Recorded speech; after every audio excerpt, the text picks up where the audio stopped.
Visa போராட்டத்தில் கைது பண்ணாங்க. ரொம்ப கடுமைப்படுத்தினாங்களா என்ன இது?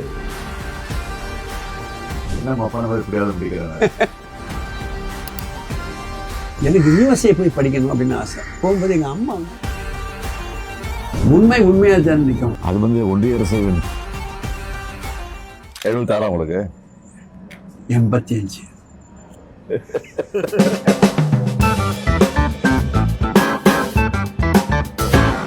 உங்களுக்கு இந்த பேர் வர்றதுக்கு என்ன காரணம்? என் பேர் நம்பி நாராயணன். ஆமாம். திருக்கன்குடி கோவிலுக்கு பேர் நம்பி கோவில். சரிங்க. என்னுடைய அப்பாவுக்கு அம்மா பேர் நம்பி, அந்த வச்சுக்கிட்டு அவர் நம்பின்னு ஆரம்பிச்சார் அந்த பேர். நாராயணங்கிறது எங்கள் அப்பா நாராயண பக்தர், அதனால் அப்படி வச்சுக்கிட்டார். நீங்கள் பிறந்தவர்? நான் பிறந்த ஊர் கேரளா, திருவனந்தபுரம். பிறந்த 41 நாளைக்கு வி மூவ் பேக் நாகர்கோவிலுக்கு வந்துட்டோம். நாகர்கோவில். ஆக்சுவலாக உங்களுக்கு இந்த விசா போராட்டத்தில் கைது பண்ணாங்க. எந்த வருஷம் அது? 75 எமர்ஜென்சி. ஆமாம். 76 ஜனவரி மாதம். ஆமாம். அதை கேட்கலாமா? நீங்கள் எப்படி அதை ஃபீல் பண்ணீங்கன்னு அது சொல்லுங்கள். எப்படி அது அது ரொம்ப கடுமைப்படுத்தினாங்களா என்ன இது? அது 76 ஜனவரி 31 நான் அரெஸ்ட் ஆனேன். சரி. ஆட்சி கலைஞ்ச உடனே தலைவர் வீட்டுக்கு போலீஸ் வந்துடுச்சு. உங்களை கைது பண்ணல, உங்கள் பையனை அரெஸ்ட் பண்ண வந்திருக்காங்க. அப்போ நான் ட்ராமாலாம் நடிச்சிட்டு இருந்தேன். முரசை முழங்குன்னு ட்ராமா, திண்டுக்கல் தீர்ப்புன்னு ஒரு ட்ராமா. சரி. அந்த மாதிரி ட்ராமாலாம் நடிச்சிட்டு இருந்தேன். அதனால் என்ன அரெஸ்ட் பண்ண சொல்லி அங்கே ஆர்டர் போட்டாங்க மேலேருந்து. உங்களை அரெஸ்ட் பண்ண வரல, உங்கள் சன்னை அரெஸ்ட் பண்ண வந்துருக்கேன் சார். அவன் நாடகத்துக்கு போயிருக்கான், நாளைக்கு நைட்டு தான் வருவான். வந்தோன்னு நானே ஃபோன் பண்ணுறேன், ஃபோன் பண்ணி வந்து ஆட்சி போங்க அப்படி சொல்லி அனுப்பிச்சிட்டாரு. அதுக்கப்புறம் நான் ஸ்ட்ரெயிட்டாக வீட்டுக்கு வந்துட்டேன். தலைவரை ஃபாதரை பார்த்தேன். நான் அரெஸ்ட் பண்ண போலீஸ் வருது, நான் ஃபோன் பண்ணி சொல்ல போகிறேன் கமிஷனருக்கு, ரெடியாகினார். உடனே பிடிச்சி வச்சு ரெடியாகி கிளம்பிட்டேன். எனக்கு ஃபஸ்ட்டு ஜெயிலில் தான். எப்போவுமே கைதிகளை சிறைக்கு நைட்டில் நடக்கக்கூடாது. ஆனால் என்னை என்ன பண்ணுறாங்கன்னா, நைட்டோடு நைட்டாக ஏழுக்கு கூட்டு போய் உள்ளே போகிறான். எனக்கு சுடுகாடு மாதிரி இருக்குது, 10 மணி கொண்டு மாதிரி இருட்டு போகணும். கைதிகள்லாம் அங்கங்கே அடித்து வச்சுருக்காங்கல்ல, ஒருத்தங்க பாடிட்டு இருப்பாங்க, ஒருத்தங்க கத்திக்கிட்டு இருப்பாங்க, பேசிகிட்டு இருப்பாங்க, ஒரே சவுண்டு. மத்திய சிறை கடைசி பிளாக் 9th பிளாக். அங்கே யாரை அடைச்சி வச்சுட்டாங்கன்னா, அந்த தொழுநோய் அந்த பேஷண்ட்டை தான் அங்கே இருந்திருக்கிறாங்க. ஏன்னா பஞ்சு, இந்த ரத்தம் எல்லாம் எல்லாம் அந்த செவத்தில் இருக்குது. அவன் வரிசையாக 11 ரூம்ஸ். அதில் ஒரு தாராளமாக படுக்கிறதுனா ஒருத்தர் 2 பேர் தான் படுக்கலாம். ஒரு ரூம்லேயும் 9 பேர் 10 பேர் படுத்துருக்காங்க. எல்லாம் தூங்கிட்டு இருக்காங்க. நான் உள்ளே போன உடனே தெரியாமல் இருட்டில் ஒருத்தர் மீச்சிட்டேன் கையை. யாருன்னு பார்த்தா வீரமணி. ஓ, தம்பி முடிச்சாரு. ஏன்னா சாரிண்ணா நீங்கள் ஆமாம் வாவான்னு கூப்பிட்றாரு. அந்த சென்னை சிறைச்சாலை மருத்துவர் பொறுத்த வரைக்கும் என்னென்னா, வித்யாசாகர்னு ஒரு சூப்பரண்ட் இருக்காங்க. அந்த சூப்பரண்ட் பச்சைபாஸ் காலேஜ் ட்ரஸ்ட்டில் எலெக்ஷன் நிற்கிறாரு. அப்போ என்விஎன் சோமுன்னு நம்ம திமுகவில் அவர் நடராஜன் அவர் ஏற்றுன்னு ஜெயிச்சிட்டாரு. அதில் அவருக்கும் அது மிஸ்ஸா கைதிங்கிறது ஒரு நாளைக்கு 40 ரூபா 60 ரூபா செலவு பண்ணணும். ஒரு கைதிக்கும் ஃபேன் போட்டு கொடுக்கணும், பெட்டு கொடுக்கணும், கொசுவரை கொடுக்கணும், பேஸ்ட்டு கொடுக்கணும், ப்ரஷ்ஷு கொடுக்கணும், எல்லா ஃபெசிலிட்டியும் இருக்குது. ஆனால் எந்த வசதியும் கிடையாது. 9 பேர் வரிசையாக படுக்க வச்சுருக்காங்க. யூரினுக்கு ஒரு பானை, குடிதண்ணீருக்கு ஒரு பானை பக்கத்தில் இருக்கும். அந்த மாதிரி அது சிலத்தையும் யூரின் பாஸ் ஆகி ஃபுல்லாகி வழியும். ஏப்பா, 9 பேர் படுத்துருக்கோமே, 9 பேர் யூரின் போனதுலாம் என்ன வருது? டார்கெட்லாம் காலையில் தான் எழுச்சி போகணும். 2-3 டாய்லெட்டாக இருக்கும். அது ஒரு 10 நிமிஷம் திறப்பாங்க. அதுக்குள்ளே அந்த 100 பேர் போயிடணும். அந்த மாதிரிலாம் குடும்பம் இருந்துச்சு. நைட்டில் 8 மணிக்கு 3 மணிக்கு வருவாங்க. ஒரு 9 பேர் 10 பேர் வருவாங்க. அது ஆயுள் கைதி இருக்காங்களா அங்கே, அவங்கள வச்சு அடிக்க வைப்பாங்க.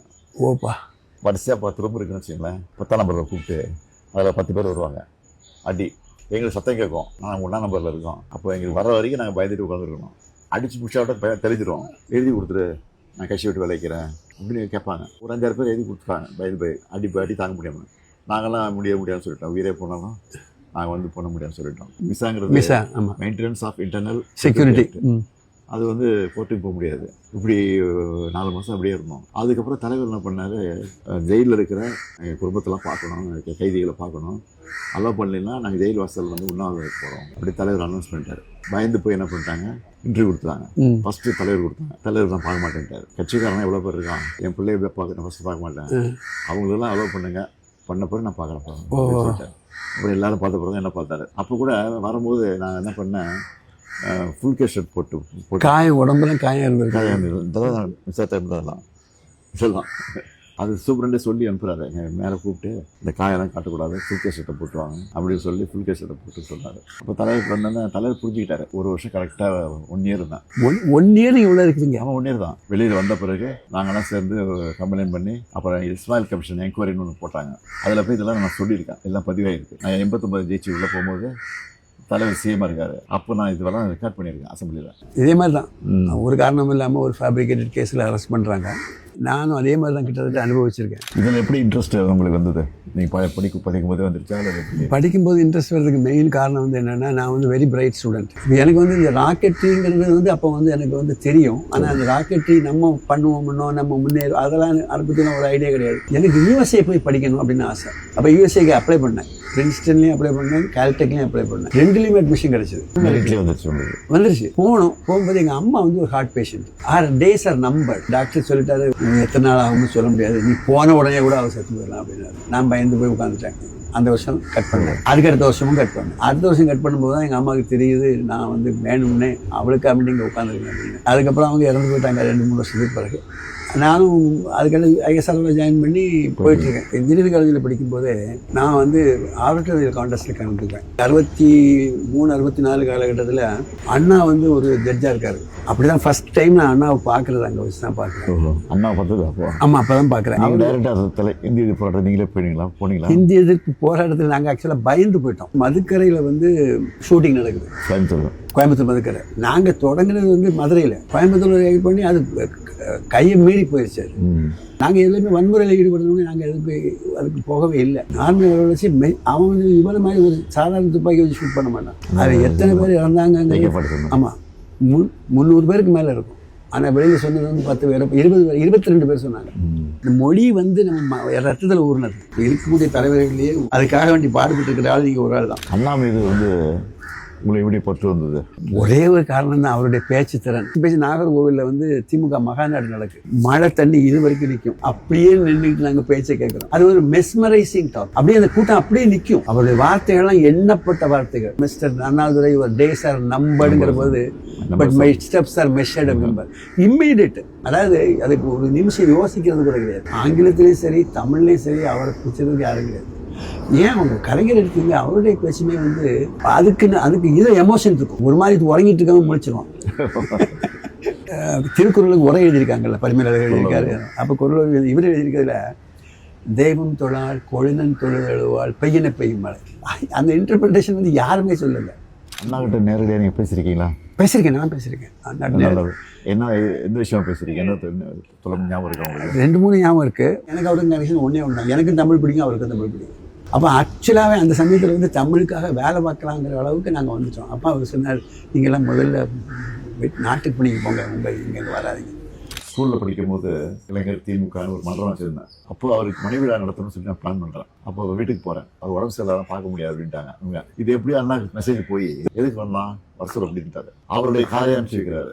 இன்னும் அந்த கார் நம்பரோட ஞாபகம் இருக்குது, 7007. அந்த கார் நம்பர் மஞ்சள் காரு. அந்த டிரைவர் பேர் சண்முகம். அந்த கார் வருது எனக்கு. இவ்வளவு ஞாபகம் எப்படி வச்சிருக்கீங்கன்னு எனக்கு அதிசயமா இருக்கு. எதுக்கு வந்தேன்னு கேட்டார். இந்த மாதிரி நாங்கள் ஒரு மன்றம் வச்சுருக்கோம், மனைவிழா நடத்த போகிறோம், நீங்கள் வரணும் அவசியம். சரி, அப்போ நான் சொல்கிறேன் அப்படின்னாரு. இல்லை நீங்கள் பேர் சொல்கிறேங்க. என்ன அப்பா மாதிரி இப்படியாவது முடிக்கிறாரு. இன்னொரு இது கூட உங்கள்கிட்ட ஷேர் பண்ணிக்கணும். மகேந்திரகிரி ப்ராஜெக்ட் எங்கள் அந்த இடத்துக்கு கொண்டு வர்றதுக்கு ஒரு மெயின் காரணம் வந்து நான் வந்து அதனுடைய சர்ச் கமிட்டி. எங்களுடைய திரவ எரிபொருள் திட்டம் வந்து அங்கே தான் இருக்குது, மகேந்திரகிரி. பொதிகை மலைன்னு சொல்லக்கூடியது அதுதான். அதுக்கு பேக்கில் இருக்கக்கூடியது பேர் மகேந்திரகிரி. இந்த வந்து பொதிகைன்னு வைக்காமல் மகேந்திரகிரி பேரை தப்பாக வச்சுட்டோம். நான் வந்து கிட்டத்தட்ட 27 தடவை அந்த மலைக்கு மேலே ஏறி இருப்பேன். இன்றைக்கி உள்ள மலை இல்லை, இன்றைக்கி உள்ள மலையில் ரோடு கீடு எல்லாம் இருக்குது. அன்றைக்கி காடு நாகப்பாம்பும் அது அந்த மாதிரி மலையில் ஏறி போயிருக்கோம். கீழடி பொருணையெல்லாம் பார்த்துருக்கேன். கீழடி ஆராய்ச்சி தான் சார். கீழடியை பற்றி எனக்கு வந்து ஒரு கருத்து இருக்குது. கீழடி பற்றி இல்லை, பொருணையை பற்றி ஒரு கருத்து இருக்குது. அது வந்து ஒன்றிய அரசு கோஆபரேட் பண்ணாங்க, நல்லா வரும். உண்மையாக தான் நிற்கும். நம்முடைய சங்க இலக்கியங்கள்ல இதுடைய சான்றுகள் இருக்குது. பூம்புகார் நம்ம வந்து கடல் ஆராய்ச்சி காவிரி பண்ணணும், அது கலைஞர் இருக்கும்போது பண்ணார்.